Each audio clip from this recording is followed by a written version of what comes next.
And the tariff is the buzzword. तो अभी tariff की बातें किए बिना हम लोग रह नहीं सकते।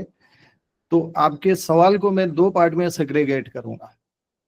एक, ये टैरिफ का जो इम्पैक्ट है वो क्या होने वाला है इन द शॉर्ट टर्म, और इससे जो हमारी वेल्थ क्रिएशन की जर्नी है, जो म्यूचुअल फंड का पोर्टफोलियो है, उस पे क्या असर पड़ने वाला है। So both are separate things.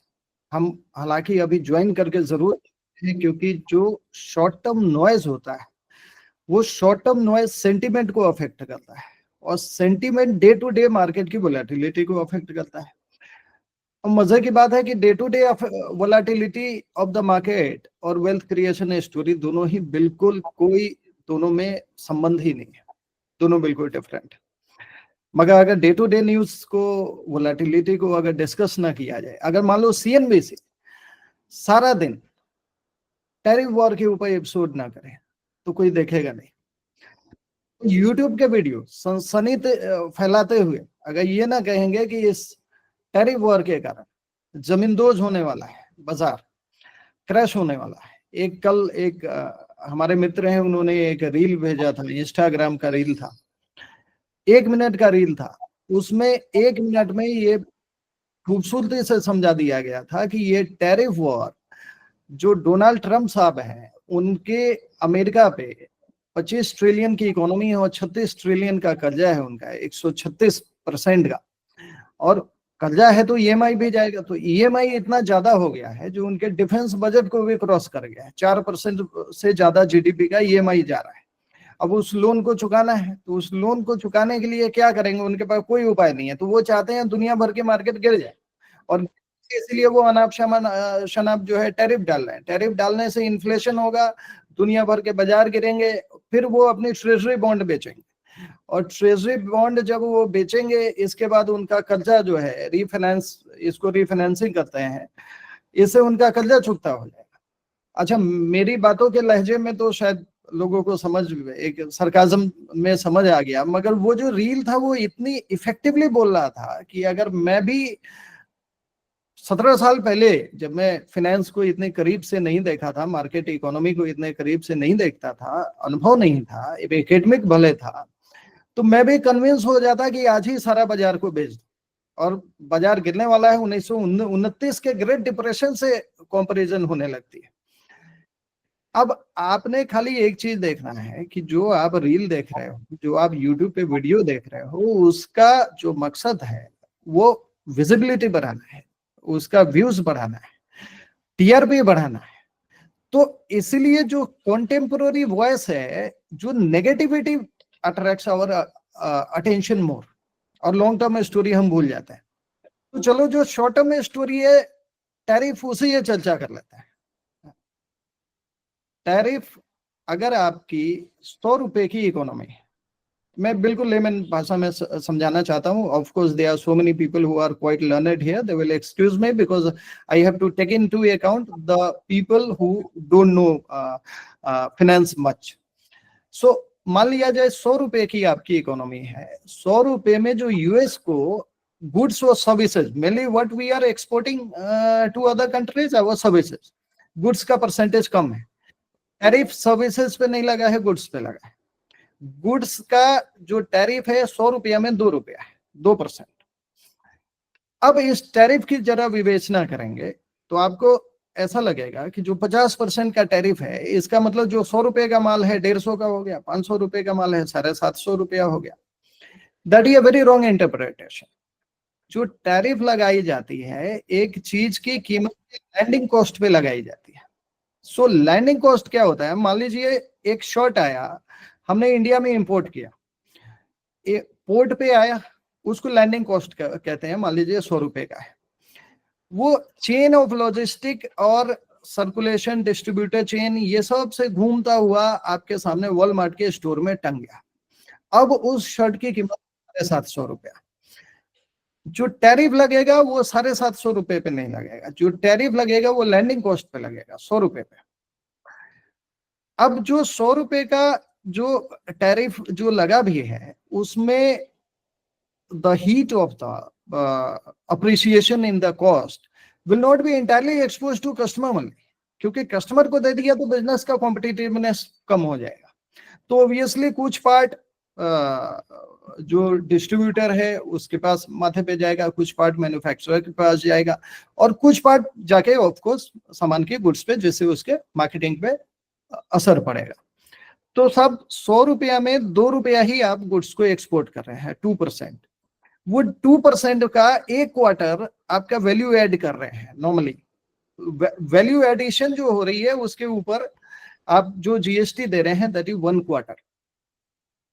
Government came into picture और सडनली जीएसटी रेशनलाइजेशन का एक फंडा लेके आ गया। इसी कारण आपका जो बाजार था, अगर पिछले पूरे एक हफ्ते में 27 तारीख को आपका 25% एक्स्ट्रा लगा है, मैं उस न्यूज पे बहुत ज्यादा नहीं जा रहा, उस न्यूज के असर पे जा रहा हूँ, क्योंकि न्यूज कंटेंट इतनी भरमार है। तो मुझे पता है, सबको पता है ये बात कि 1 अगस्त के दिन 25% का टैरिफ लगा है। इसके बाद रसिया से जो हम सस्ता ऑयल खरीद रहे हैं, इसके कारण 25% की पेनाल्टी लगनी थी, जो 27 को लग चुकी है। टोटल $85 बिलियन का हमारा एक्सपोर्ट है, जिसमें प्रभाव जो है $60 बिलियन पे आ रहा है। तो ये सारा न्यूज थोड़े से भी क्यूरियस लोग हैं उनके पास पता है। मैं खाली इस न्यूज का इंटरप्रिटेशन करना चाह रहा हूँ कि इस न्यूज के इंटरप्रिटेशन में सर्विस को छाड़ देते हैं, खाली गुड्स के लैंडिंग कॉस्ट पे आते हैं, तो जो फर्क है वो बड़ा मामूली है। जितना जो blown out of proportion news है वो only to make the noise in the market, ताकि सीएनबीसी इंटरेस्टिंग रहे, ताकि यूट्यूब का रील इंटरेस्टिंग रहे, ताकि इंस्टाग्राम का इंटरेस्टिंग रहे। So that is why the entire commotion, entire noise is there. और ऐसे नॉइज से खाली डे टू डे वोलेटिलिटी पे अफेक्ट करता है, सेंटीमेंट, जिससे बाजार अचानक से गिरता है। और मजे की बात है, बाजार आपका गिरा ही नहीं। लिबरेशन डे के दिन जो लेवल था निफ्टी का, और जो कल पूरा एक हफ्ता गिरने के बाद फ्राइडे का लोएस्ट क्लोज हुआ है पिछले 15 दिनों को देखा जाए तो 11% हाई है। जब 25% अनाउंसमेंट की बात हुई थी और 50% अनाउंसमेंट की बात हुई है, तो 50% के अनाउंसमेंट पे निफ्टी आपका पिछले लेवल से 11% हाई है। तो मार्केट तो कुछ कर ही नहीं रहा, मार्केट तो फ्लैट ही है। सुबह मार्केट अगर पैनिक में डाउन खुलता है तो एक फाइनेंस मिनिस्टर का स्टेटमेंट आता है और मार्केट रिफॉर्म हो जाता है। इस नॉइज की नेगेटिविटी के सुनने के चक्कर में हम जो पॉजिटिव चीजें हो रही हैं उसको भूले जा रहे हैं। पॉजिटिव चीजें बहुत हो रही है। सबसे आपका फिस्कल रिफॉर्म चल रहा है सर। फरवरी में आपका बजट आया था, उसमें आपका टैक्स कट की घोषणा हुई। टैक्स कट के बाद आपका सीआरआर कट की घोषणा हुई। सीआरआर कट का मतलब क्या होता है, बैंकों के पास लिक्विडिटी ज्यादा रहेगी, वो लोन ज्यादा बांटेंगे, सस्ता लोन बांटेंगे। इसके बाद आपकी मॉनेटरी काउंसिल की जो मीटिंग हुई उसमें इंटरेस्ट रेट कट की घोषणा हुई। इंटरेस्ट रेट कम होगा, सीआरआर कट होगा, ट्रेड टैक्स कम होगा, तो बाजार में लिक्विडिटी आएगी। बाजार में लिक्विडिटी आएगी तो आपका मार्केट बूस्टअप होगा। और जैसे ही ये न्यूज आया है तो जीएसटी कट की बात आ गई। तो सब tax cut, CRR cut, interest cut, GST cut, ये सारे रिफॉर्म चल रहे हैं। प्रॉब्लम खाली इतनी है कि हम खाली नेगेटिव न्यूज को अकाउंट फॉर कर रहे हैं और हम पैनिक में आ रहे हैं। और इसी कारण आपका बाजार तो 1% गिरा है। बाजार तो गिरा ही नहीं है सर, 80,000 के ऊपर बाजार है। बाजार है, और जो रील देख के आप कह रहे हैं ना कि बाजार गिरने वाला है, वो मटिया मेट होने वाला है, बाजार आपके रील का वेट नहीं कर रहा है। बाजार भविष्य को डिस्काउंट करते हुए गिरना होता तो गिर जाता। बाजार आपके इंडो पाकिस्तान वार के अनाउंसमेंट या 4 दिन पहले जो तैयारियां शुरू हो रही थी उसी में गिरना होता तो गिर जाता। मगर बाजार अगर नहीं गिरा है, that is an indication that so many things good are happening into the market. उस पे हमारी निगाह नहीं जा रही है, क्योंकि हमारी निगाह खाली नेगेटिव चीजों को पकड़ती है। So that's about current noise. बहुत अच्छे से आपने मार्केट को एक्सप्लेन किया, और जो आपने बताया कि नॉइज बीच में ज्यादा आता है जो ध्यान भटकाता है, और जो सबसे अहम बात आपने बताई कि यूट्यूब पे इतने सारे वीडियो भरे पड़े हैं कि लगता है कि इंफॉर्मेशन और नॉलेज की कमी नहीं है, बट उसमें से ज्यादातर वो नॉइज है और गलत इंफॉर्मेशन है। तो ये एक बहुत अहम बात आपने बताई हम सबों को, और ये बात सही भी है। तो इसी सिलसिले में जो आपने एक शुरुआत की लोगों को अवेयरनेस करने की और फाइनेंशियल लिटरेसी को बूस्ट करने की, एडुकेट, एम्पावर एंड कोलैबोरेट, तो थोड़ा संक्षिप्त में अगर इस इनिशिएटिव के बारे में बतावे हमारे लोगों को, ताकि उनको सही सोर्स से सही जानकारी मिले और ये जो अननेसेसरी इमोशंस आते हैं वो कंट्रोल रहे। बड़ा अच्छा सवाल पूछा आपने।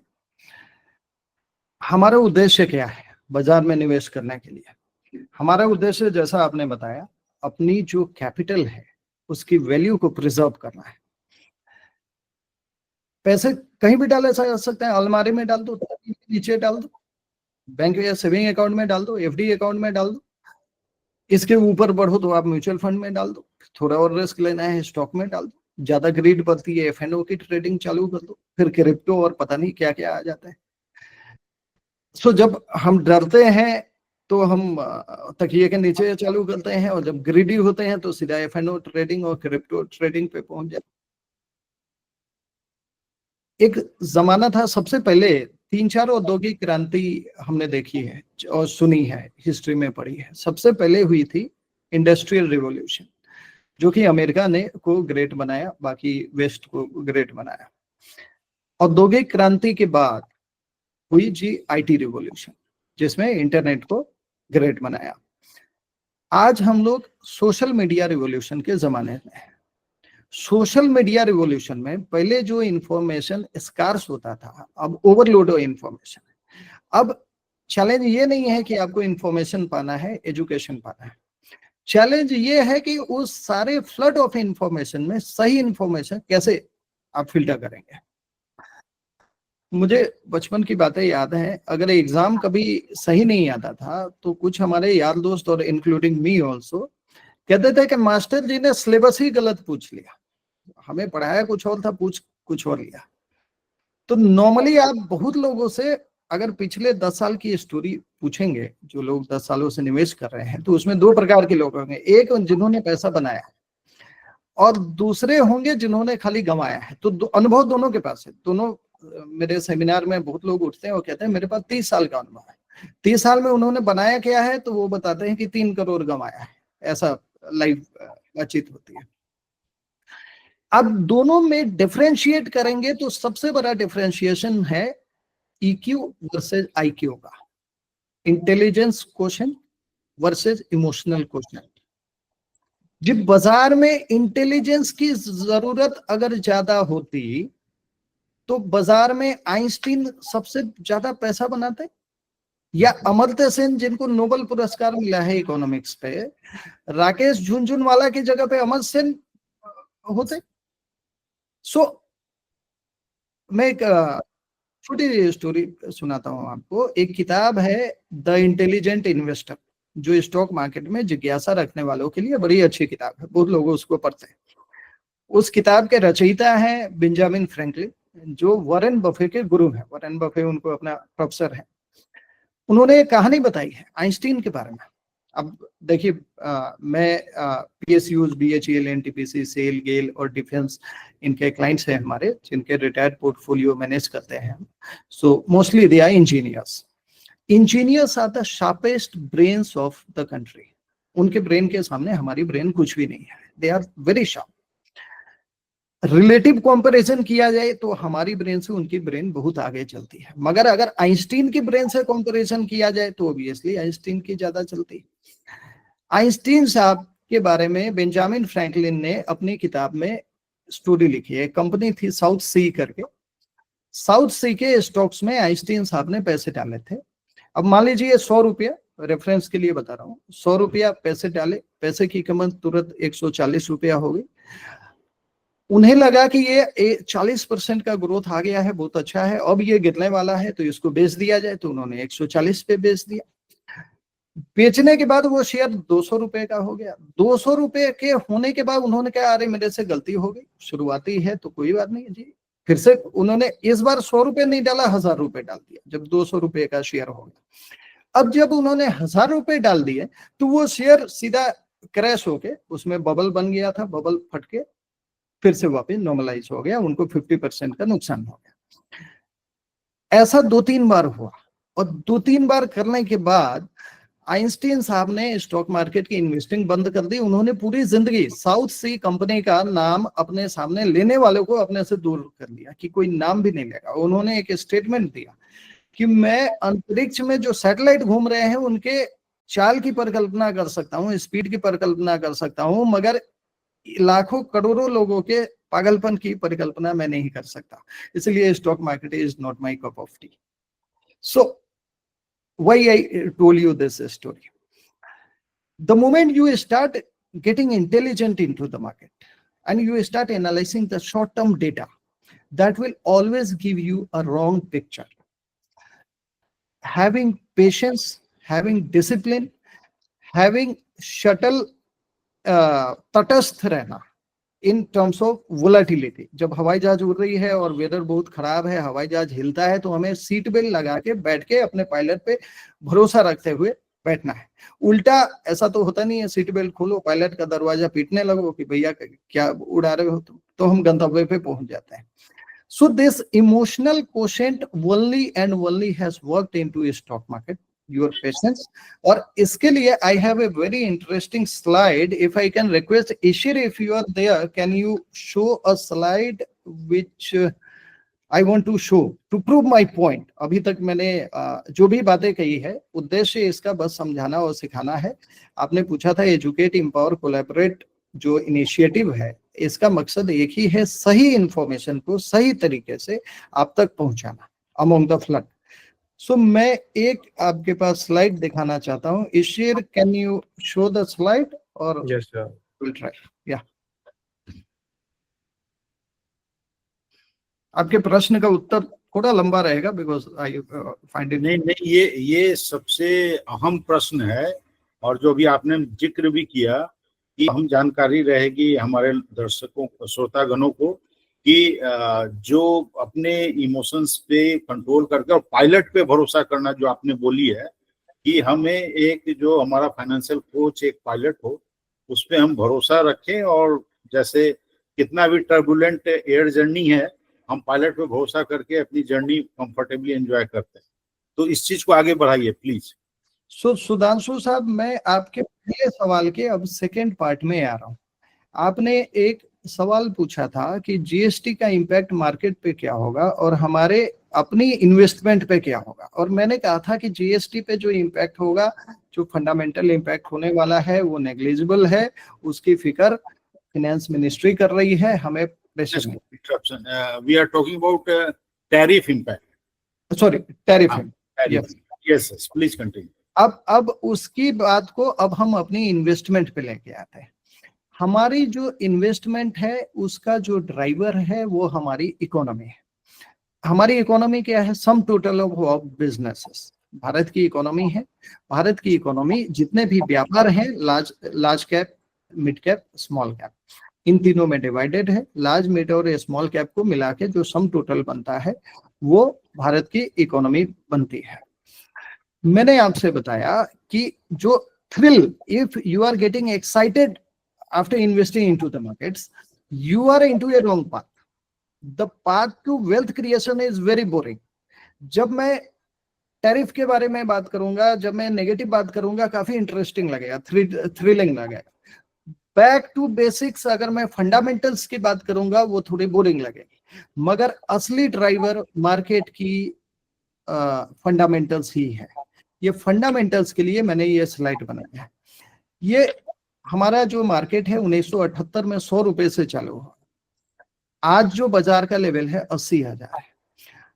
पिछले इन 45 सालों की जर्नी को अगर आपने दशकों में बांट दिया, तो आप देखिए ये स्लाइड पे अगर आप ध्यान देंगे तो अलग अलग दशक है। 1980s का दशक है, 1990 का है। आवाज थोड़ी हल्की हुई है, ऐसे आ रही आवाज थोड़ी हल्की है। अगर okay Ishwar, can we enlarge the slide बड़ा हो सकता है क्या? या ये स्लाइड विजिबल है क्या सुधांशु जी? हाँ, ये स्लाइड दिख रहा है। ठीक है, इस स्लाइड को काफी गौर से देखेंगे। जो असली वेल्थ क्रिएशन की जर्नी है, जो बोरिंग है, जो फंडामेंटल्स है, वो असली अंडरस्टैंडिंग आपको इसी स्लाइड में मिलने वाली है। आप पिछले 45 साल को दशकों लीजिए तो एक 1980 का दशक था, फिर 1990 का दशक था, फिर 2000 का दशक था, फिर 2010 और 2020। तो हम लोग अभी 2020 से 25 के दशकों में हैं। ये भारत की जो जीडीपी का ग्रोथ है, ये जो ब्लू लाइन आप देख रहे हैं, भारत की इकोनॉमिक ग्रोथ का इंडिकेटर है। तो भारत की इकोनॉमिक ग्रोथ आप देखेंगे 5.7% की थी पहले, इन्फ्लेशन 8.1% का था। और मैं आपको बता दूं कि मार्केट की जो रिटर्न होती है नॉमिनल जीडीपी ग्रोथ से ड्राइव होती है, तो वो उसके आसपास रहती है। तो नॉमिनल जीडीपी ग्रोथ क्या होता है? हम जो ये 6% 7% सुनते हैं वो रियल जीडीपी है। रियल जीडीपी ग्रोथ में इन्फ्लेशन के इंपैक्ट को अगर मिला दिया जाए तो वो नॉमिनल जीडीपी का ग्रोथ बनता है। उसी के आसपास रीजनेबल मार्केट का रिटर्न होना चाहिए। अगर उससे बहुत ज्यादा है तो इसका मतलब बाजार बहुत महंगा है, अगर उससे बहुत सस्ता है इसका मतलब बाजार भी बहुत सस्ता है, अगर उससे कम है तो दैट इज द इंडिकेटर। तो आप देखेंगे 1980s के दशक में आपका 5.5% का जीडीपी का ग्रोथ था, इन्फ्लेशन 8% का था, मतलब 13% नॉमिनल जीडीपी से हमारा मार्केट रिटर्न बढ़ रहा था, वही नॉमिनल जीडीपी था। आने वाले उसके अगले दशक में आप देखेंगे जीडीपी की ग्रोथ बराबर रही है, इन्फ्लेशन और बढ़ गई है, तब भी मार्केट का रिटर्न बढ़ा है, क्योंकि सम टोटल में ये ग्राफ बढ़ा है। जैसे जैसे हम लोग प्रोग्रेस करते गए हैं आप देखेंगे कि अब इन्फ्लेशन हमारा कंट्रोल में आने लगा है। 9.5 से 6 से 6 से 5.5। अभी पिछले क्वार्टर का जो डेटा आया है उसके मुताबिक 7.8%, जो हर एस्टिमेट फेल कर गया। अभी जितने भी जियोफ्री है, सिटी बैंक है, एक्सिस बैंक रिसर्च है, सीएनबीसी की रिसर्च है, किसी ने 7% से ज्यादा अपनी इकोनॉमिक ग्रोथ को प्रेडिक्ट नहीं किया था। मगर जो रियल आरबीआई ने डेटा दिया है उसके मुताबिक 7.8% has been an outstanding number for our GDP. और इस पे आगा ये ग्राफ में तो 5.1% आपको दिख रहा है क्योंकि थोड़ा पुराना है। ये इन्फ्लेशन घट के 4 और 3.5% के अंदर आ चुका है अभी। सो आपका इन्फ्लेशन घटता जा रहा है, आपका जीडीपी बढ़ता जा रहा है।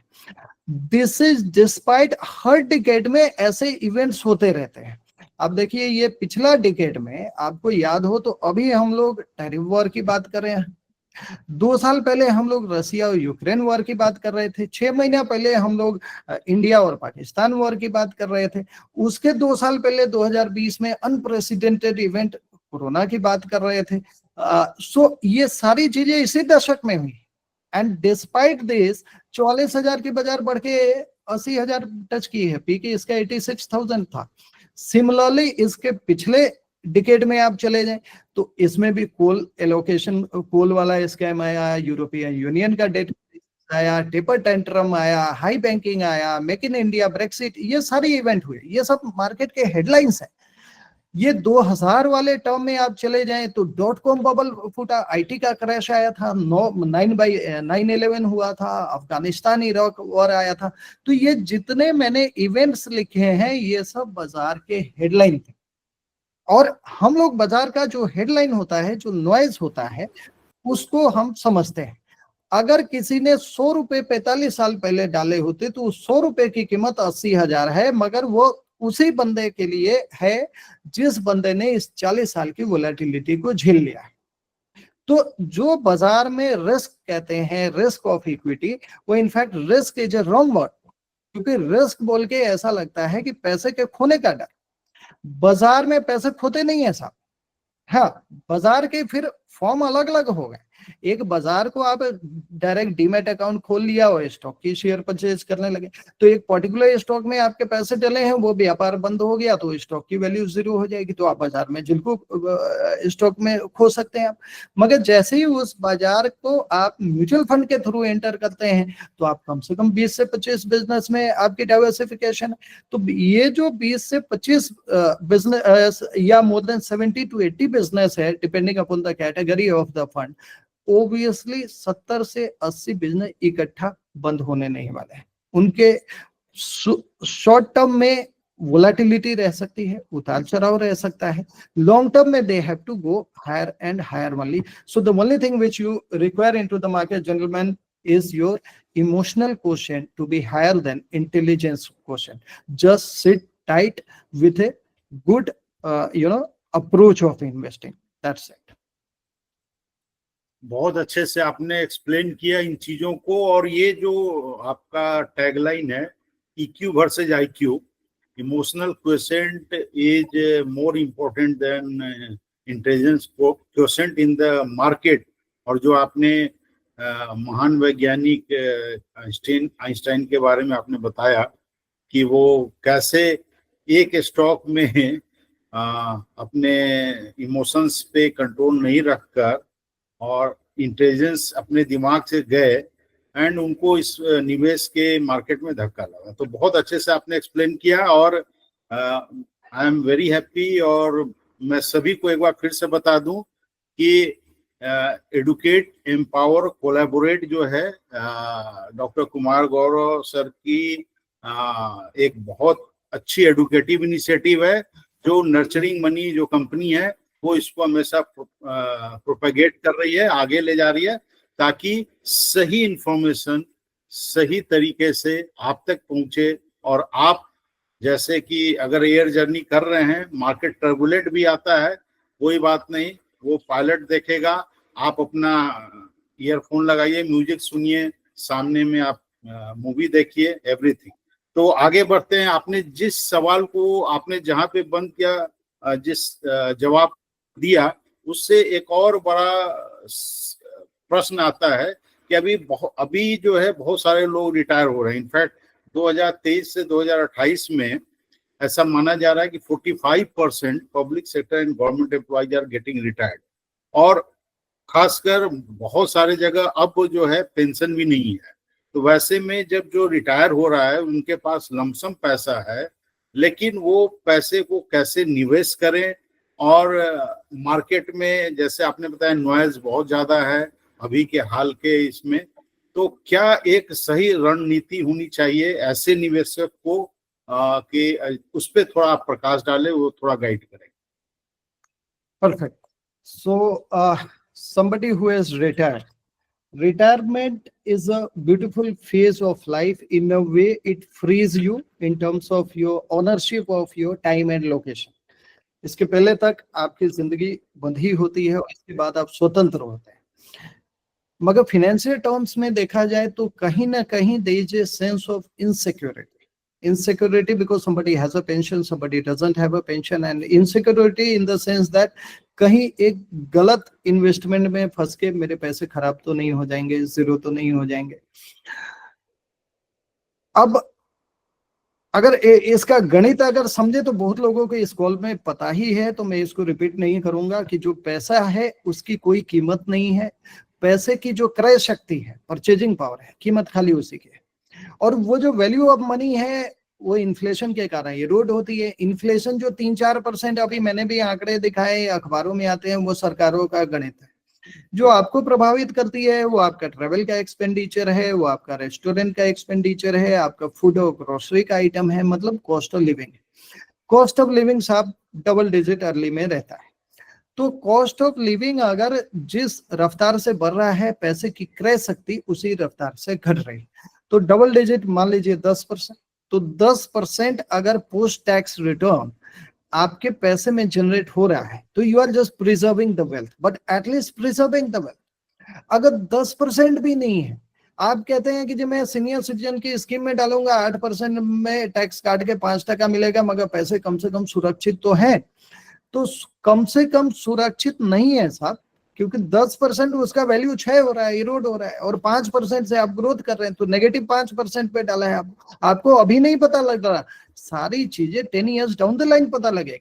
जहां 10 साल में आपका बाजार 1 लाख के ऊपर जाएगा ही जाएगा, उसको आगे आने वाले टर्म में क्यों जाएगा उसको जरूर आपके सामने साक्ष्य रखूंगा, फैक्ट्स रखूंगा, हवा की बातें नहीं करेंगे। तो जहां 10th ईयर में आपका बाजार एक नई ऊंचाई वो निश्चित है, वही 10th ईयर में एफडी में पैसे रख के आप 50% पुअरर होने वाले हैं, ये भी निश्चित है। गणित खाली सही लगा लीजिए, 5% का इरोजन 10 साल तक लगातार, 50% खाली सिंपल इंटरेस्ट टर्न में, I go poorer.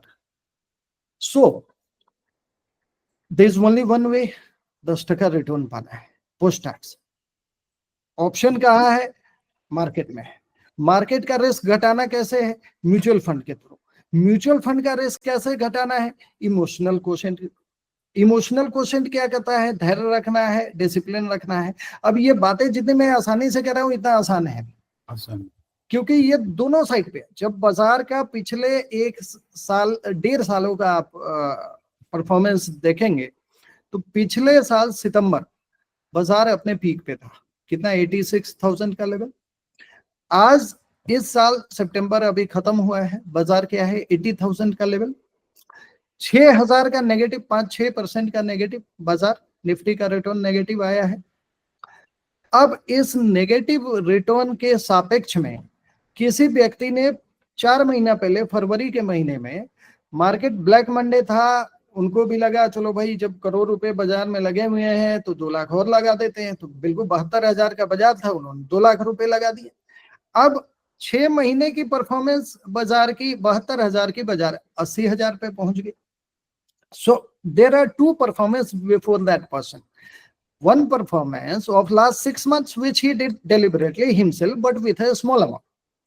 And there is another performance जो उन्होंने एक फाइनेंशियल एडवाइजर के थ्रू लगाया, जिसका 1.5 साल हो चुका है। अब 1.5 साल में निफ्टी का रिटर्न नेगेटिव है, मगर उनके पोर्टफोलियो का रिटर्न पॉजिटिव 7% भी है या 5% भी है, तभी this is an out performance of more than 11%, क्योंकि वो फॉल को भी प्रोटेक्ट किया और परफॉर्मेंस को भी एड अप किया। मगर अब उनकी कंक्लूजन ये निकलती है कि 6 महीना पहले जो मैंने पैसा डाला तो उस समय निफ्टी सेंसेक्स का लेवल 72,000 था, आज 80,000 है, तो उस पे उन्होंने 10% पाया। अब निष्कर्ष ये निकालते हैं कि जी मैं अपनी इंटेलिजेंस से जो पैसे डाल रहा हूँ तो उस तो ज्यादा करो 6 महीने में आ गया इतना, जितना 1.5 साल में नहीं आया। तो ये जो मेजर ऑफ परफॉर्मेंस है वो एक बहुत बड़ा ब्लंडर होता है, जो आपको गलतियां करने पे मजबूर कर देता है, जो आपको सेम गलत डायरेक्शन में डाल देता है। तो coming back to your question कि हम रिटायर हुए हैं, हमें पैसे डालने हैं, म्यूचुअल फंड एक अच्छा इंस्ट्रूमेंट है। अब म्यूचुअल फंड से रिटर्न कमाना है, avoid blunders. So the first blunder is measuring the performance in a wrong way. Measure performance measure जब भी किसी प्रोफेशनल से आप बात करेंगे, आपको मार्केट में घुसने की सलाह तभी देगा जब आपके पास 3 से 5 सालों का पेशेंस है, धैर्य है। अगर 3 से 5 सालों का पेशेंस और धैर्य नहीं है तो market is not for you. जो रिटर्न जो डेली न्यूज से अफेक्ट हो रही है बाजार की, 1 साल की भी रिटर्न अगर आपकी फ्लैट रही है पिछले 1 साल में, तो वो डेली न्यूज का आउटकम है। जो आपका वेल्थ क्रिएट होगा, जो फंड वैल्यू है आपकी ओवरऑल, उसका एक फॉर्मूला होता है। वो फॉर्मूला होता है number of units Guna 1 unit की कीमत। तो 1 यूनिट की कीमत मार्केट ड्राइव कर रहा है, क्योंकि बाजार में जो मूवमेंट, जैसे अभी करेंटली क्या न्यूज है, तो ट्रम्प साहब के जो अनाउंसमेंट होते हैं टैरिफ से, उससे बाजार हिलता है। अब आप ये सोचते हो कि जो डेली मूवमेंट की कीमत है, आपने ओवर एक्सपेक्ट कर लिया अपने फाइनेंशियल एडवाइजर या म्यूचुअल फंड डिस्ट्रीब्यूटर से कि मैं अगर इसके पास हूं तो ये मार्केट मैनेज कर देगा, मतलब बाजार गिरा है तो ये मगर पॉजिटिव परफॉर्मेंस दे देगा। तो इसका मतलब आप ये सोच रहे हो कि आपका म्यूचुअल फंड एडवाइजर जो है बाजार कंट्रोल कर सकता है, इसका मतलब ट्रम्प कंट्रोल कर सकता है, इसका मतलब वो सुपरमैन हो गया, इसका मतलब ट्रम्प को भी वो बैठे बैठे कंट्रोल कर देगा।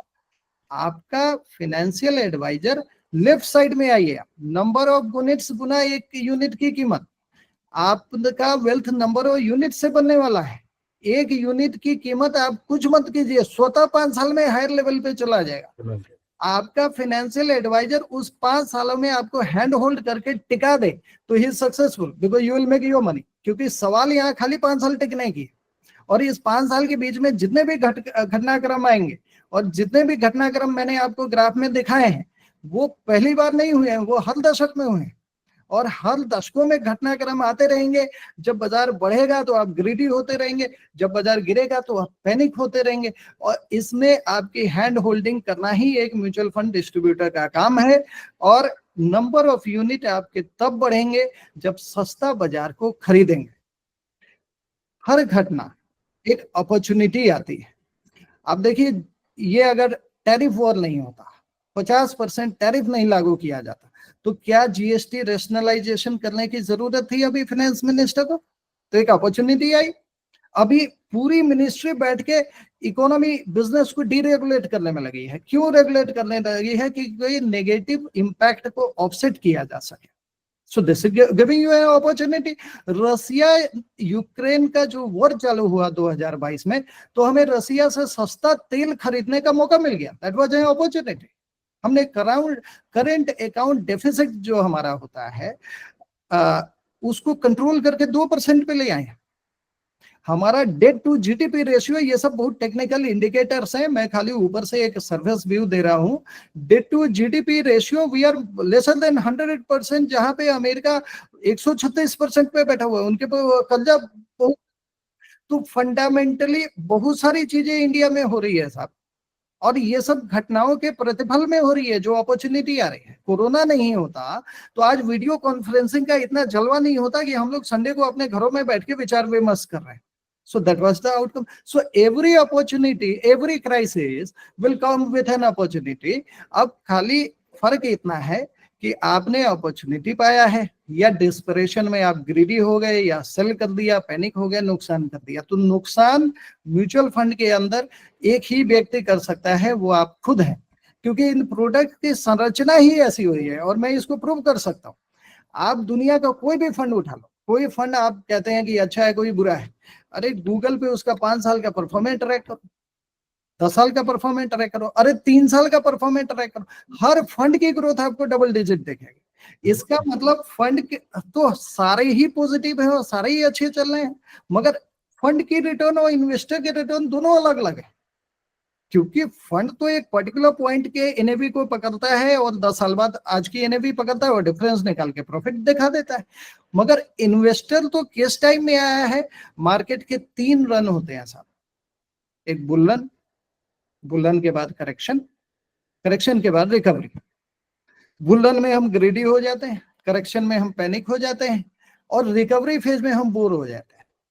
जैसे अभी पिछला 1-1.5 महीना से बाजार 80 से 81, 81 से 82 और फिर वापस 80, यही चल रहा है। टेस्ट मैच चल रहा है, जैसे वेरी बोरिंग, ये थ्रिल नहीं दे रहा। बहुत सारे रील भी बनने बंद हो गए। सो कमिंग अगेन, बहुत सारी बातों का कहने का मकसद यही था कि we get the real perspective. If you allow us 5 minutes, we'll tell you how as nurturing money we are doing it.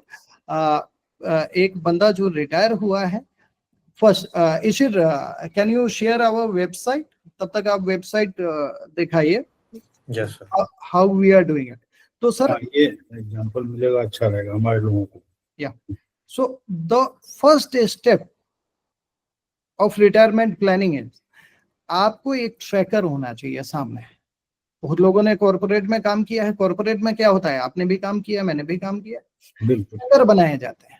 MOM performance क्या है, month on month, quarter on quarter क्या है, YTD क्या है, MTD क्या है, ये सब ट्रैकर हमारे डैशबोर्ड पे रहते हैं। डैशबोर्ड पे अगर ट्रैकर है तो हमें समझ आता है कि हमारी लाइन लेंथ सही जा रही है, गलत जा रही है। गलत जा रही है तो हम करेक्शन करते हैं उसमें, और सही जा रही है तो उसको पुश अप करते हैं।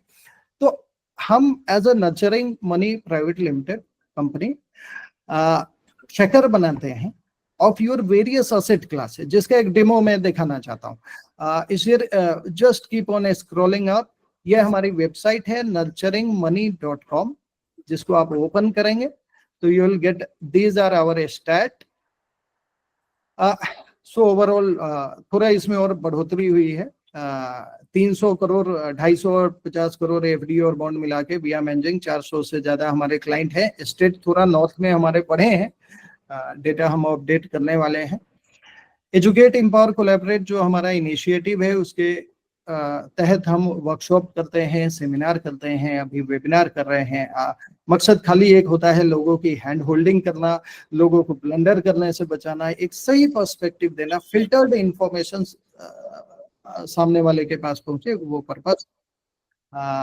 ये हमारे YouTube के चैनल है मेरा, डॉक्टर कुमार गौरव के नाम से। वहां पे you can see all these things. ये इवन ये webinar I will request Sudhanshu ji to upload on YouTube so that people can refer it again. इसके नीचे हमें हमारे क्लाइंट के टेस्टिमोनियल्स हैं, जो मोर देन 10 ईयर्स के हमारे क्लाइंट्स हैं, उन सब के यहाँ पे फीडबैक्स अबाउट अस। डिफेंस और पीएसयू से हैं, मेनली फाइनेंस बैकग्राउंड से भी हैं, ब्यूरोक्रेट से भी हैं, सो एवरीथिंग इज देयर। ईशिर क्या या अखबारों में जो आर्टिकल्स आते हैं, फ्यू ब्लॉग्स हैं, वो सब यहाँ पे अपलोड हो जाते हैं just for education purpose. Now, Ishir, I will request you to come to the demo of client login.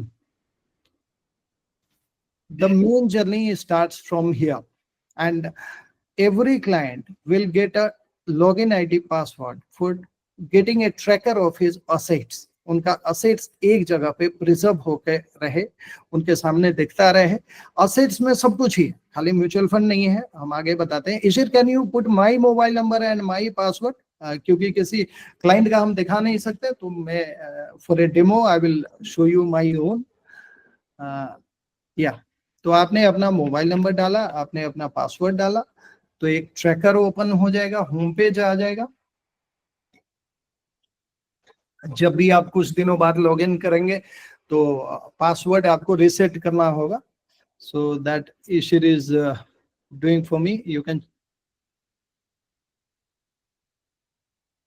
So there will be different logins. Employ का अलग है, एडमिन का अलग है, एडवाइजर अलग है, client we have to click. और client इसमें लिख दो, नया पासवर्ड अपडेट कर दो अभी, तो सेव हो जाएगा। You can change the password. So just for security reasons, we'll every alternate month ये आपसे नया पासवर्ड चेंज करने बोलेगा। And the moment you do it, now tracker आपके सामने ओपन हो जाता है। सबसे ऊपर टैग ऊपर वाला, थोड़ा इसको font size can you enlarge? Yes, ये देखिए ऊपर में होम पेज के बाजू में ये सारे एसेट क्लास हैं, हमारे पैसे इन्हीं में लगते हैं। इंश्योरेंस के अंदर लाइफ इंश्योरेंस हो गया, जनरल इंश्योरेंस हो गया। असेट्स के अंदर fixed deposit, post office, equity, real estate, even property also. मतलब एक एक पाई जो आपने कमाया है उसका हिसाब इस डैशबोर्ड में रखा जा सकता है। बाजू में म्यूचुअल का कॉलम है, ये म्यूचुअल फंड के लिए, क्लिक करो इसको। The moment you click this mutual वाला रिपोर्ट, तो इसमें सारे टैक्स ओपन हो जाते हैं। लाइव आपको एमएफ पोर्टफोलियो अपना देखना है। आपके पास दो पोर्टफोलियो हो सकते हैं, एक पोर्टफोलियो जो हम मैनेज कर रहे हैं, एक पोर्टफोलियो जो आप खुद मैनेज कर रहे हैं या कोई और मैनेज कर रहे हैं, तो वो दोनों का व्यू आपको यहाँ दिखेगा। जो ये नहीं है कि हम जो मैनेज कर रहे हैं वही दिखेगा। तो लाइव एमएफ पोर्टफोलियो में तो हम जो मैनेज कर रहे हैं वो दिखेगा, जो हेल्ड अवे रिपोर्ट है उसमें हम जो मैनेज नहीं कर रहे हैं वो दिखेगा। P&L रिपोर्ट बताता है कि हम चूंकि हर 3 साल में 4 साल में रीबैलेंसिंग करते हैं, फंड्स की शिफ्टिंग करते हैं। शुरुआत में हम जो पैसे डालते हैं उसको टुकड़ों में इक्विटी में डालते हैं, पहले एक पार्किंग फंड में डालते हैं। तो बार बार जब री इन्वेस्टमेंट होती है तो पुराना वाला जो प्रॉफिट है वो कैपिटल का पार्ट बन जाएगा। मान लीजिए 10 रुपए का वैल्यू 12 रुपया हो गया, 12 रुपए को हमने री इन्वेस्ट किया। अब नया जो इन्वेस्टमेंट है उसमें कैपिटल 12 दिखाएगा, और 12 के ऊपर आपका 15 का अगर करंट वैल्यू है तो 3 रुपया दिखाएगा, मगर आपकी ओरिजिनल कैपिटल तो 10 ही रुपया थी। तो ये हम निकालते हैं profit and loss valuation report, जहां आपको एक्चुअल दिख जाता है कि कितनी बार भी अगर री इन्वेस्टमेंट हुआ है तो क्या आपकी जेब से गया है, आज कितना है, वो टैगलाइन है। इसके बाद एनुअलाइज रिटर्न, XIRR बताता है, realise report. So all these reports are there, सब आपको हैंड फ्री बनाने की है। You are not even also dependent on us. हालांकि हमारे पर क्लाइंट 3 रिलेशनशिप मैनेजर होते हैं, जो कोई भी रिपोर्ट आप मांगे। आपका फैमिली का व्हाट्सएप ग्रुप हमने बनाए हुए हैं, 400 व्हाट्सएप ग्रुप हम मैनेज कर रहे हैं अभी। You just put something on the group and you get it. That's our way of servicing. इसके बाद वापिस से आओ, वेल्थ रिपोर्ट पे आओ। So to have a simplified view, आपको अपनी नेटवर्क जाननी है। उद्देश्य क्या है फाइनेंशियल प्लानिंग का? एक ही उद्देश्य है, आपको आपका नेटवर्क जानना है। तो नेटवर्क जानने के लिए आप सेलेक्ट व्यू में आते हैं। इसमें आपको 2 कॉलम मिलेंगे, एक क्लाइंट व्यू, एक फैमिली व्यू। क्या इशिर क्लिक हो रहा है? हाँ, तो आपने फैमिली सेलेक्ट कर लिया। फैमिली का मतलब है कुछ आपके बीवी बच्चों के नाम पे है, कुछ पेरेंट्स के नाम पे कंट्रोल आप कर रहे हैं, तो हेड ऑफ फैमिली में मेरा नाम आ गया। शो वैल्यूएशन कर दिया, प्रॉफिट एंड लॉस समरी निकाल दिया तो शो कर दिया। ऑल करके, अब ये एक पीडीएफ रिपोर्ट डाउनलोड हो जाएगी। सो ये सब एक ट्रैकर है, और ट्रैकर से आपकी स्थिति हमेशा इंप्रूव होती है। नहीं तो हम क्या है, रिटायरमेंट के बाद पैसे मिले ही हैं 1.5-2 करोड़ रुपया, उसको जगह जगह बांट तो देते हैं मगर ट्रैक ही नहीं कर पा रहे। तो ये आपकी फैमिली मेंबर वाइज भी आ गई रिपोर्ट, और राइट में असेट क्लासेस वाइज भी रिपोर्ट आ गई।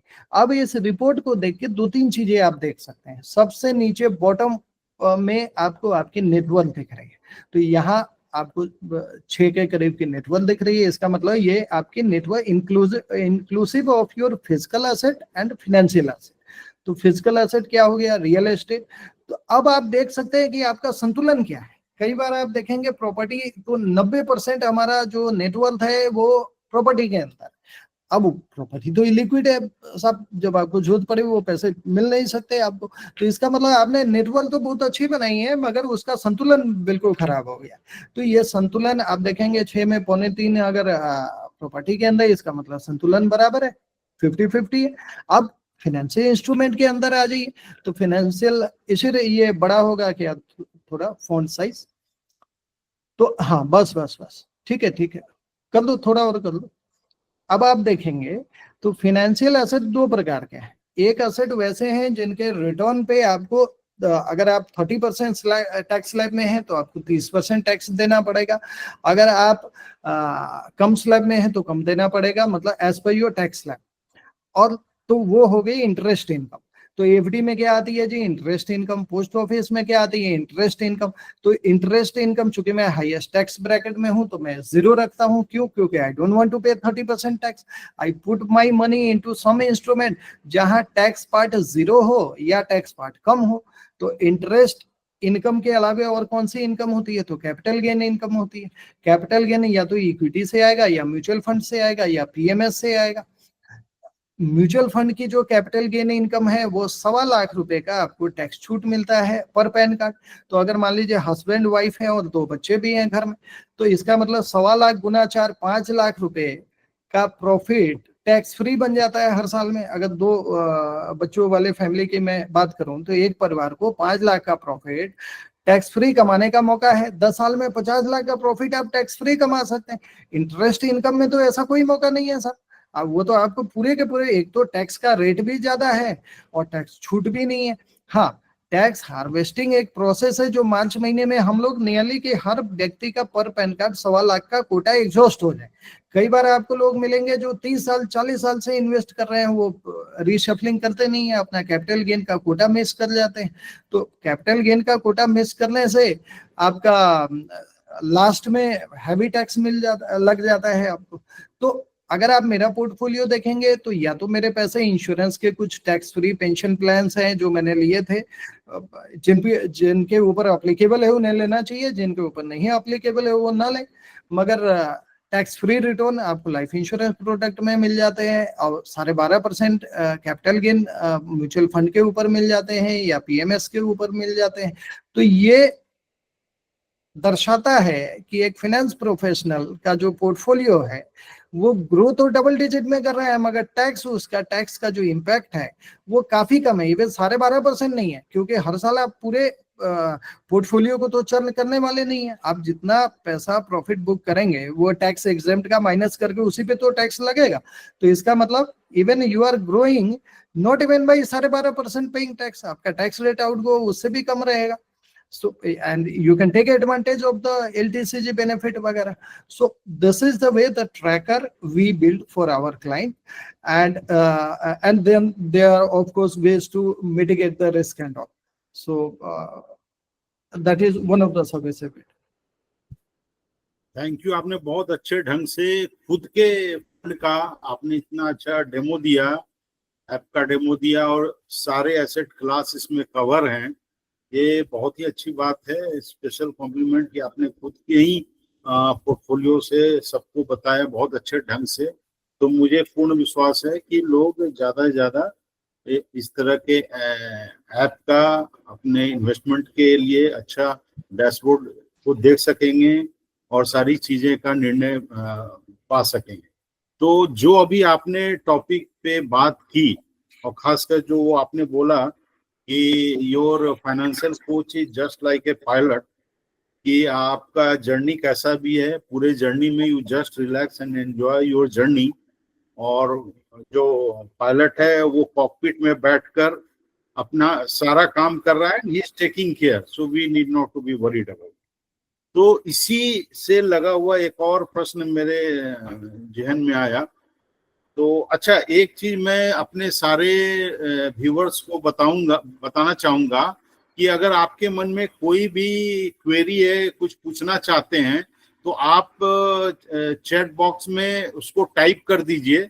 जो भी क्वेश्चन आएगा उससे रिलेटेड मैं क्वेश्चन आपके बिहाफ में पूछ लूंगा, क्योंकि बहुत सारे लोगों के एक तरह के क्वेश्चन हो सकते हैं। दूसरा कि अभी बीच में इंडिविजुअली Q&A करना, it will disrupt the flow of the session. तो आप उस चीज को लिख दीजिए, मैसेज में डाल दीजिए जयप्रकाश जी कि आप क्या पूछना चाहते हैं, that will be taking care. Meanwhile जो मैं सवाल पूछ रहा था आपसे कि आजकल ऐसा बहुत सारे ट्रेंड है, बहुत सारे लोग ऐसा सोचते हैं कि मैं डायरेक्ट से इन्वेस्ट कर लूं और कुछ मैं अपना उसमें बचत कर लूं, जो ब्रोकरशिप आएगा तो कुछ मैं बचत कर सकता हूं, एंड मैं तो काफी इंटेलिजेंट हूं, जस्ट लाइक मेरा IQ बहुत हाई है तो मैं कर सकता हूं ऐसा। और खासकर बहुत सारे जो ऐसे नए नए ऐप और उनका ऐड आ रहा है, तो ऐसा भी बहुत लोग सोचते हैं।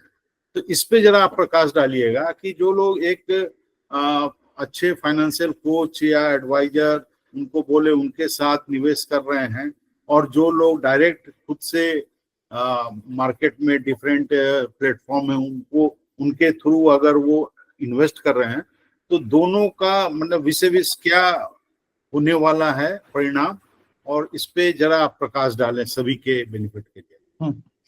सो वेरी इंटरेस्टिंग। कई बार we are victimized by no fault of ours, हमारी कोई गलती नहीं है। अगर if I am also an investor having a non-financial background or whatever background I am, our knowledge is driven by the noise around us, social media, YouTube media वगैरह वगैरह। अब आप देखिए, जो फाइनेंशियल एडवाइजरी है उसके दो प्रकार हो गए, एक ट्रेडिशनल कन्वेंशनल और दूसरा नए वाला। कन्वेंशनल प्रकार वो है जिसके अंदर एक फाइनेंशियल एडवाइजर आप खोजते हैं who becomes a part of the family. हाँ, ऐसा व्यक्ति जिसका नॉलेज, स्किल और चरित्र, कैरेक्टर, इन तीनों पे भरोसा कर सके। आपको पूरी रिसर्च ऐसे व्यक्ति को खोजने में लगा नहीं। आप देखिए, अगर बीमारी है और डॉक्टर के पास जाना है तो हम दवाइयों पे रिसर्च करते हैं या डॉक्टर पे रिसर्च करते हैं? हम तो डॉक्टर पे रिसर्च करते हैं, और डॉक्टर ने अपनी 7-8 साल के MBBS की पढ़ाई की, एक्सपीरियंस किया, तब जाके वो कौन से प्रोपोर्शन में दवाइयां लिखी जाएगी। एक पेशेंट एलर्जिक हो सकता है, सेम मेडिसिन से तो नहीं दवाइयां लिखी जाएगी। ये सब डॉक्टर का बहुत सालों का अनुभव है। तो we should be researching on the doctor profile, and then finally we conclude on a doctor, and the doctor should be a part of the family. Part of the family मैं क्यों कह रहा हूँ? This something which is beyond return and percentages. मान लीजिए अभी 2-3 दिनों पहले एक मित्र से मुलाकात हुई जो हमारे इन्वेस्टर ही हैं, हमारे क्लाइंट ही हैं। उन्होंने बताया कि गौरव, मुझे कुछ लोग मिले हैं जो बता रहे हैं कि जी आपका जो पोर्टफोलियो है उसका एक मशीन ने एनालिसिस किया है, एल्गोरिथम एनालिसिस किया है, तो इतना पार्ट रिस्की है, इतना पार्ट नॉन रिस्की, इतना पुअर परफॉर्मेंस है। कुल मिला के ये बता दिया कि आपका 70% तो बकवास है, 30% ठीक कर रहा है, और हमारा जो मॉडल है उसमें आपको ये सही करके हम देंगे। एंड ही वाज, और इसका कारण भी बता दिया। इसका कारण है कि जी आपके रेगुलर फंड में है, चार्जेस ज्यादा होते हैं, इसी कारण आपको रिटर्न। और फिर वो 15 साल का हिस्ट्री भी निकाल के बता दिया कि जी अगर डायरेक्ट और रेगुलर के बीच आधा से 1% का डिफरेंस होता है चार्ज के मामले में। वो चार्ज क्या है? जैसे आप डॉक्टर से दवाई लेते हैं तो डॉक्टर की फी पे करते हैं। आप डॉक्टर से चाहे फोन पे ही दवाई पूछ लें और दवाई दुकानदार से ले लें, तो कई बार आप ऐसा भी कर सकते हैं, मगर फिर वो डॉक्टर को पता नहीं रहेगा कि एलर्जी क्या है, उसने लाइव तो देखा नहीं। तो जो चीजें हेल्थ पे अप्लाई हो रही है, वही चीजें वेल्थ पे अप्लाई हो रही है। कई लोग चाहते हैं कि फोन पे आपसे परामर्श ले लें। अब आप मान लीजिए आप मुझे फोन करते हैं, आप पूछते हैं 5 फंड के नाम बता दो, मैंने तो बता दिए जी। अब उन 5 फंड में किन सेक्टर में एक्सपोजर है, किन स्टॉक है, आज के बाजार के हिसाब से वो रिलेवेंट है। मगर 1 साल बाद 2 साल बाद परिदृश्य बदल गया, उसमें कुछ सेक्टर में प्रॉब्लम आ गई, जैसे इस टैरिफ वॉर के लेके कुछ सेक्टर्स में तो प्रॉब्लम आएगी है जी। जेम्स एंड ज्वेलरी का सेक्टर हो, टेक्सटाइल का सेक्टर हो, आपका लेदर गुड्स का सेक्टर हो, जो गुड्स वाली मैन्युफैक्चरिंग, कुछ बिजनेसेस को तो जरूर प्रभाव पड़ेगा। तो मेरी तो कंटिन्यूअस रिसर्च है, वहां से मैं अपने और अपने क्लाइंट को लेके निकल जाऊंगा। और ऐसा ही एक प्रोफेशनल करता है, ही विल चर्न।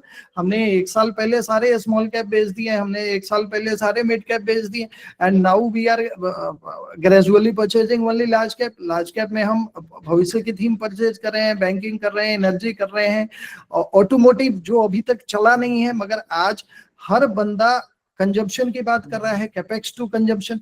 हम लोग ये बातें 6 महीने पहले से कर रहे हैं। कंजम्पशन बजट में सरकार ने उसको बढ़ावा दिया, अब जाके टैरिफ वॉर के कारण भी कंजम्पशन पे पुश आएगा।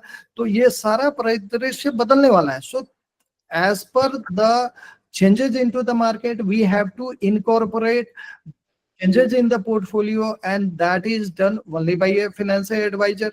Now ये तो रिटर्न की बात हो गई। सेकेंड बात, it's not only about returns.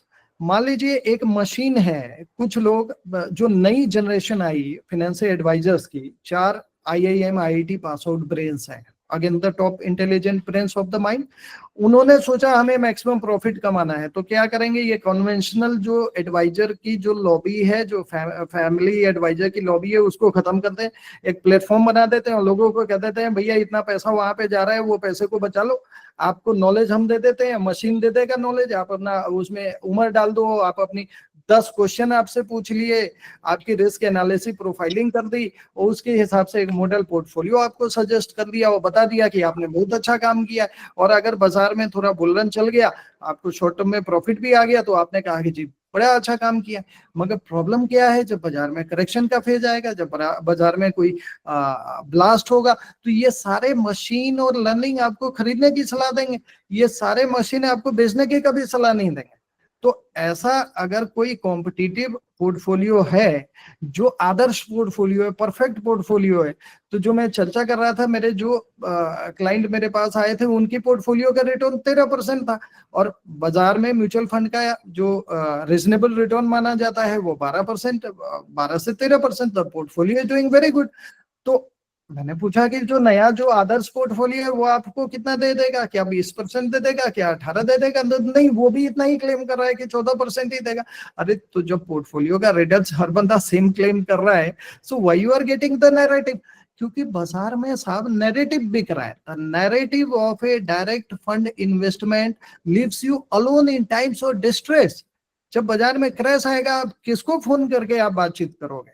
आप कौन आपके लिए ये सेमिनार करेगा, कौन आपके लिए वर्कशॉप, कौन आप ये कितने भी मैं सेमिनार कर दूं, 1-to-1 आपको हमसे बात करने की जरूरत पड़ती ही है, जो हम ग्रेजुअली हर 6 महीने में we make sure that we sit with our client, understand the changes in their life pattern, changes into their financial goals, incorporate into our investment. किसी के बच्चे की शादी 3 साल बाद होनी थी, 2 साल पहले हो गई, machine can not know that, you can share only with an individual. कल के डेट में आपका टैक्स फाइलिंग की services we are providing from our platform. We know कि आपका कहाँ टैक्स आउट को ज्यादा हो रहा है, कहाँ कम हो रहा है। इनहेरिटेंस की जरूरत पड़ेगी कल को टू द नेक्स्ट जनरेशन, आप पूरी फैमिली को किसका रेफरेंस देंगे? आप ये तो कहेंगे नहीं वो पर्टिकुलर मशीन के पास जाके बात कर लेना जी, ग्रो ऐप पे जाके बात कर लेना, वो आपको पैसों का हिसाब दे देगा। आपको तो एक रेफरेंस एक इंडिविजुअल का देना पड़ेगा। सो दैट इज द डिफरेंस। ये देखना is a very short term story कि मैं ½ डायरेक्ट फंड में करके बचा लूंगा, वो बचता नहीं है, वो इनफैक्ट उल्टा हो जाता है, अंत का अनंत हो जाता है। और ये मार्केट के में नैरेटिव इसलिए फैलाई जा रही है क्योंकि जो प्लेटफॉर्म ईटी मनी है उसको प्रॉफिट अगर कमाना है तो ये नैरेटिव पे ही कमा सकता है, क्योंकि उसे डिस्ट्रीब्यूटर को मार्जिन ही उसका मार्जिन है। लोग कहते हैं जीरोधा ऐप खोल लो आपको ब्रोकिंग चार्ज बचेगा। अरे ब्रोकिंग चार्ज अगर है ही नहीं जीरोधा ऐप पे। 5-5 हजार करोड़ का प्रॉफिट कहाँ से आ रहा है? तो obviously somebody is making money. So narrative is different and actual scenario is different. Hope I could make some sense. बहुत अच्छे से आपने इस सवाल को बताया, और जो बातें हुई हैं, जो बेसिकली कि अगर आप एक स्पेशलिस्ट के साथ अपने फंड को आपने दिया है मैनेज करने के लिए, तो नेचुरली वो उतना अल्फा आपको जनरेट कर देगा जितना कि एड्रेस करेगा। और अभी किसी सज्जन ने एक सवाल पूछा है कि पोर्टफोलियो रीस्ट्रक्चर कैसे करें, तो उसका जवाब डॉक्टर साहब ने ऑलरेडी दिया है कि आप एक स्पेशलिस्ट, जो हर किसी को आप ये अपना फंड जो है पूरे जीवन की जो बड़ी अर्जित कमाई है आपकी लाइफ टाइम, जो आपने एक वेल्थ, जो भी आपके पास सेविंग इनकम, जो भी वेल्थ है, उसको आप हर किसी को डेलीगेट नहीं कर सकते हैं। तो आप एक स्पेशलिस्ट को आप डेलीगेट करें, like nurturing money, there is a specialist team to handle all your this thing.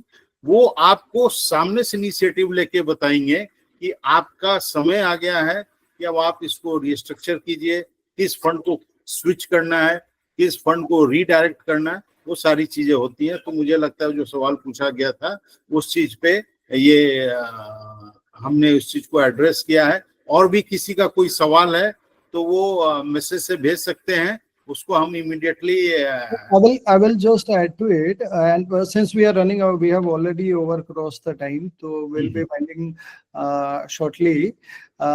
जो मैंने जैसा बताया कि आप फंड्स के ऊपर रिसर्च करना बंद कीजिए, दैट्स ए रॉन्ग सिलेबस। आपका कॉल जो है वो एक मूवी आई थी ना, कॉल रॉन्ग नंबर पे जा रहा है, क्योंकि आप भी एनालिसिस कर रहे हैं वो शॉर्ट टर्म नॉइज है। शॉर्ट टर्म नॉइज से कुछ नहीं होने वाला।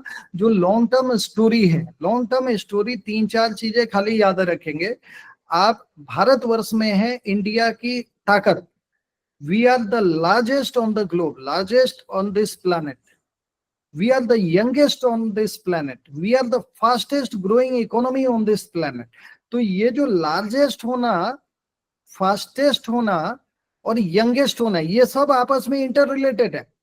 आप आज अमेरिका कहीं ना कहीं डोनाल्ड ट्रम्प एक बुरे माने हुए दामाद की तरफ भी बिहेव कर रहे हैं अभी, कि ट्रम्प साहब को तवज्जो नहीं दी गई कि इंडिया पाकिस्तान उन्होंने सीज फायर कराया है, वो नाराज हो गए और कुछ पर्सनल वेंडेटा भी आ गया। अदरवाइज जो चीजें अभी चल रही है 25 साल के स्ट्रैटेजिक रिलेशनशिप में, ऐसे होता नहीं है। इसका रिपरकशन खाली इंडिया को नहीं, यूएस को ज्यादा है। उनके यहाँ इन्फ्लेशन ज्यादा बढ़ने वाली है, and there are some brains which are already on job.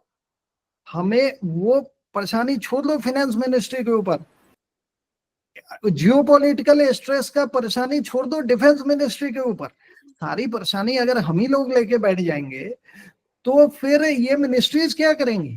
हमारा वक्त हमारे परिवार के लिए है, हमारा वक्त हम पैसे कमा रहे हैं अच्छी जिंदगी जीने के लिए, ये रिवर्स नहीं है। तो ये शॉर्ट टर्म वाली चीजें छोड़ दीजिए।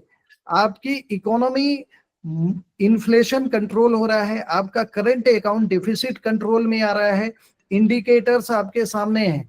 अब जो एनर्जी की बात हो रही है, एनर्जी अगर फॉसिल फ्यूल वाली एनर्जी हम लोग इंपोर्ट करते हैं तो आपका करंट अकाउंट डेफिसिट ज्यादा होता है। अब धीरे धीरे हम लोग जब बैटरी की स्टोरेज की बात पे आ जाएगी, जब इलेक्ट्रिकल व्हीकल पे आ जाएगी, हम लोग स्लोली मूव कर रहे हैं उस तरह, तो हमारा करंट अकाउंट डेफिसिट सरप्लस होने लगेगा।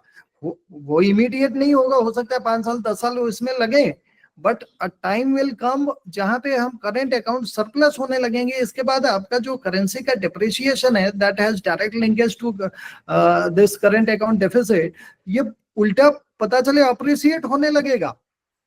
फेसबुक, मेटा, गूगल, जितनी कंपनियां अमेरिका में हैं उसकी कंजम्पशन इंडिया में है। 145 करोड़ की जनता है साहब। तो इतना बड़ा मार्केट हमारे पास है।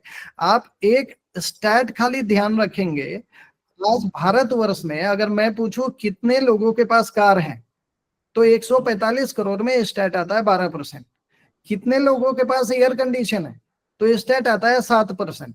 कितने लोग फ्लाई कर रहे हैं, तो स्टैट आता है 2%। पर कैपिटा इनकम कितनी है? 2500। 2500 एक इन्फ्लेक्शन पॉइंट होता है। क्योंकि 2,500 के नीचे लोग रोटी कपड़ा और मकान की बात करते हैं और 2,500 के ऊपर लोग डिस्क्रिशनरी कंजम्पशन की बात करते हैं।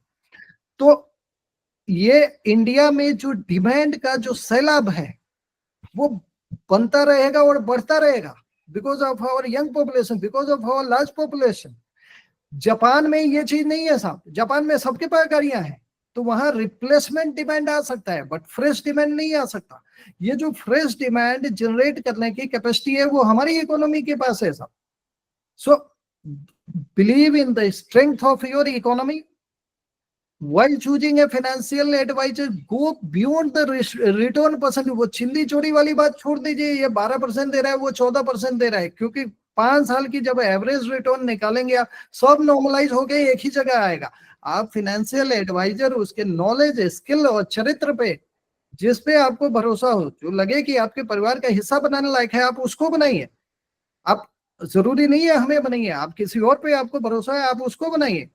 फाइनली आपको टिका के रखे, आपको भरोसा दे के रखे, आपको संभाल के रखे। 5 साल अगर किसी जगह पे आप टिक गए आपके पैसे बनने वाले हैं, 10 साल टिक गए आपके पैसे बनने वाले हैं। इम्पेशेंट होके पैसा नहीं बनने वाला है। So choose research on your financial advisor, don't research on the products. वो इतनी जल्दी समझ नहीं आने वाला है, it's a very complicated tricky game. पिछला 5 साल बाजार का स्मूथ रहा है, जहां पैसे डाले गए वहीं पैसे बने हैं। अगला 5 साल बाजार का बहुत ज्यादा ट्रिकी रहने वाला है। अगला 5 साल में बहुत सॉलिड फंडामेंटल बिजनेस है। अगर सस्ते भाव पे खरीदा है तो पैसा बनेगा, नहीं तो नहीं बनेगा। ये अच्छा बिजनेस सिलेक्शन करना आपका काम नहीं है, मेरा काम भी नहीं है। ये म्यूचुअल फंड में जो फंड मैनेजर हैं, वो फंड मैनेजर के पास रिसर्च एनालिस्ट 32 लोगों की टीम होती है जो पूरी इकोनॉमी में 7,000 लिस्टेड स्टॉक है, उनको कैटेगराइज करके रिसर्च करती है। उनका प्रोसेस होता है, एसओपी होता है, उसको गाइडलाइन को फॉलो करते हैं और इसके बाद वो बिजनेस को चुनते हैं और किसी खराब बिजनेस से निकलते हैं। तो ये सब सिस्टम प्रोसेस डिजाइन, आपका फाइनेंशियल एडवाइजर करेक्ट प्रोपोर्शन में आपके फंड चुनता है। 5 साल के नीचे की सारी परफॉर्मेंस मेजरमेंट कहीं भी नहीं जाती। वो 5 साल का प्रोडक्ट 5 साल ही है, उसके ऊपर fund manager are only to give you relative performance, not absolute performance. Relative मतलब बाजार अगर 1 साल में नेगेटिव गया है, आपने 5% भी पॉजिटिव बनाया, your performance is good. So these are the closing remarks. If there is something नहीं, बहुत अच्छा आपने ये बताया कि इन्वेस्टमेंट में थोड़ी हमें लॉन्ग टर्म लेकर चलना है होराइजन, तभी हम पैसा बना पाएंगे मार्केट से। तो समय तो हो चुका है, लेकिन एक सवाल हम लेना चाहेंगे जो भी आया है कि कुछ लोगों का ये है कि ऑलरेडी उन्होंने कहीं से किसी अदर प्लेटफॉर्म से निवेश किया है, लेकिन चूंकि ये जो अपना ऐप है हमारा और उसमें काफी अच्छी चीजें हैं, प्लस जो एडुकेटिव इनिशिएटिव है वो बहुत अच्छा है, तो वो अगर जुड़ना चाहें नर्चरिंग मनी से तो उनको क्या और कैसे करना पड़ेगा, ऑलरेडी कहीं किसी भी तरीके से इन्वेस्टेड है? सो हमारा हेल्पलाइन नंबर है हमारी वेबसाइट के ऊपर दिया हुआ है, they can contact us, so our team will contact them, will sit together, segregate their financial goals into short term, mid term, long term, design a particular portfolio for them, manage, track, review everything together. ठीक है, तो अब समय आ चुका है जब हमें wind up करना है, तो ये क्लियर है कि जो I think there is one काफी देर से हैंड रेज है, मुकेश आपका, डॉक्टर मुकेश जी। एक क्वेश्चन हम ले लेते हैं before we wind, because we are holding so many people for more than 1.5 hours. Yes, आप कुछ पूछना? Good afternoon to all. मेरा एक क्वेश्चन था जो आपने अभी आधा तो उसमें रिप्लाई हो गया कि टीम है और team is doing analysis. I think आधा maybe the public also would like to know that, कि जैसे आपने बोला कि आप भी डिसाइड नहीं करते हैं, एएमसी वाली टीम है जो रिसर्च टीम है, दे आर डूइंग इट, तो ऐसे ही जो दूसरे भी क्लेम करते हैं कि उनके पास भी रिसर्च टीम है and after doing full research they are just suggesting which mutual fund to raise और किस में शिफ्ट करना है, कब शिफ्ट करना है, तो वो अपनी रिसर्च टीम के साथ करते हैं। तो ऐसे हमारे यहाँ पर भी ऐसी कौन जो रिसर्च टीम है वो कौन सी है और कैसे ऑपरेट करती है, and how nurturing money is directly linked with this, so that confidence between for the other people will also remain, that yes, we are also in safe hand with the research team. Good question sir. So research और selection दो level पे है. एक है stock level पे और एक है फंड लेवल पे. स्टॉक लेवल पे जो रिसर्च होता है वो फंड मैनेजर जिस फंड में आपके पैसे लगे हैं वो करते हैं, उनकी पूरी रिसर्च एनालिस्ट टीम वगैरह हो जाती है. आप शायद बात कर रहे हैं कि फंड लेवल पे किस प्रोपोर्शन पे कौन सा फंड चुना जाए, इसका सिलेक्शन कैसे करते हैं. तो इसका सिलेक्शन करने के लिए ही जो आप अगर हमारी बात कर रहे हैं तो ऑब्वियसली जो एक्सपीरियंस आपका सुधांशु जी 35 साल का एक्सपीरियंस है फाइनेंस सेक्टर में, मेरा खुद का 17 साल का एक्सपीरियंस है. तो जैसे आप मैंने एक ही मूल मंत्र दिया है, the person whom you can trust, his knowledge, skill and character, all three. वो क्योंकि कैरेक्टर से मोटिव निकल के आता है.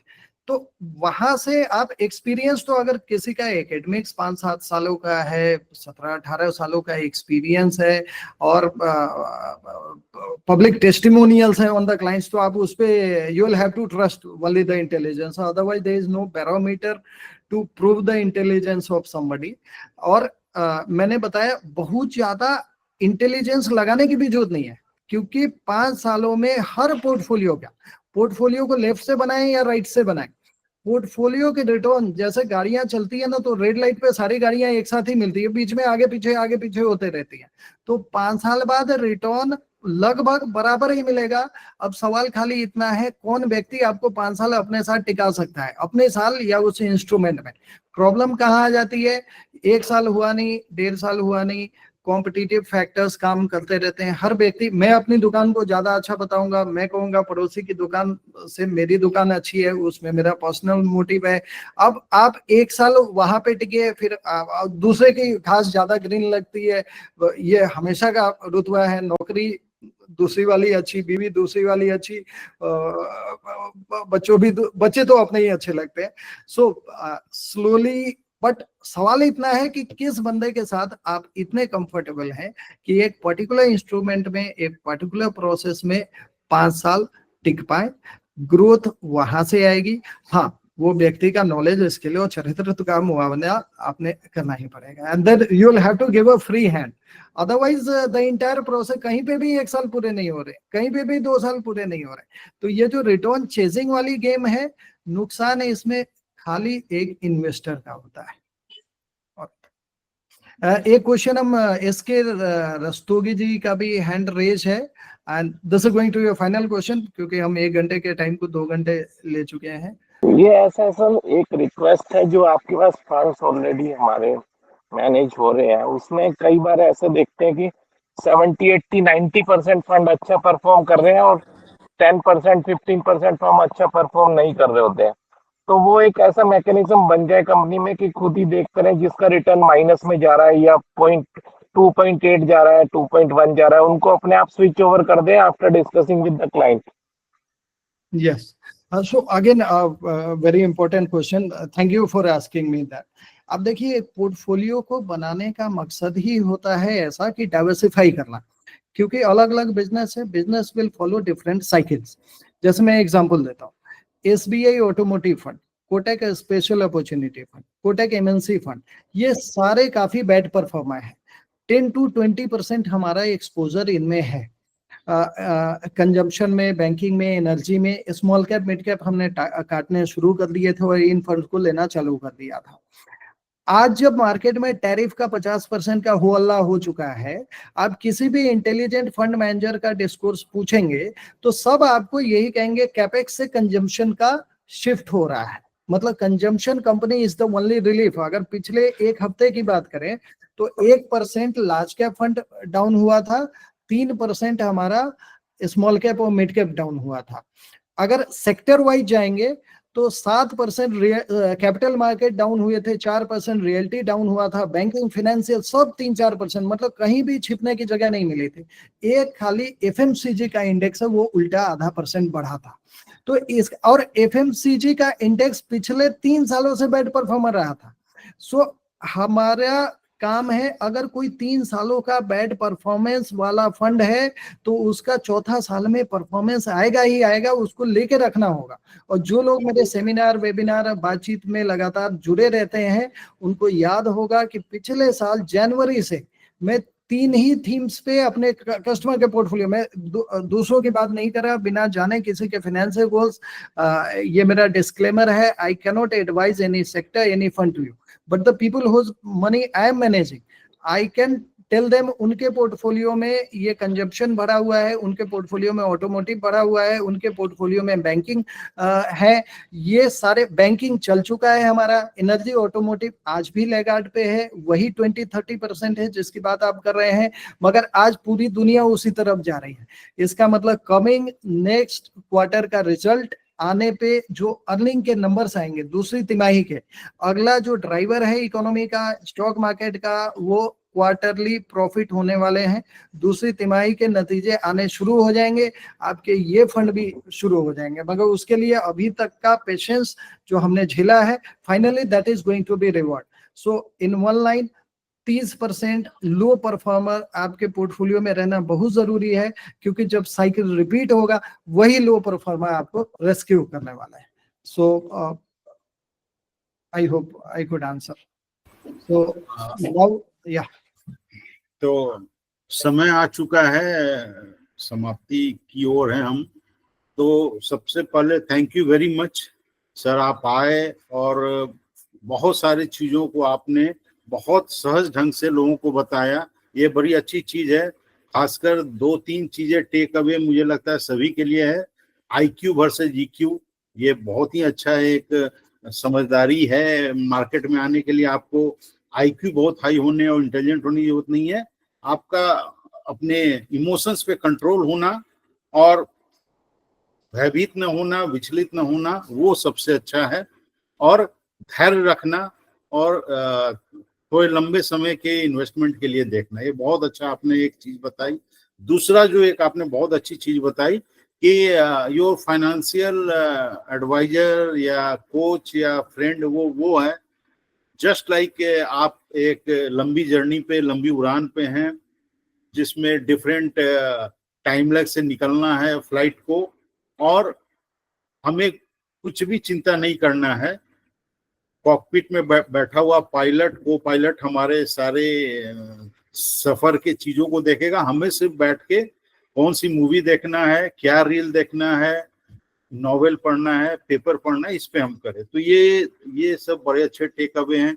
तीसरा एक आपने बहुत अच्छी चीज जो टेक अवे सभी के लिए दिया कि अगर हम किसी प्लेटफॉर्म पे जाएं, कुछ 0.50 बचत करने के चक्कर में हो सकता है हम 2 से 2.5% का लॉस कर बैठे। तो it is always better to have a financial coach with you, to have a company, trusted company like nurturing money which has got a mainstay of customer service and the customer first approach। तो ये भी एक बहुत अच्छी चीज है।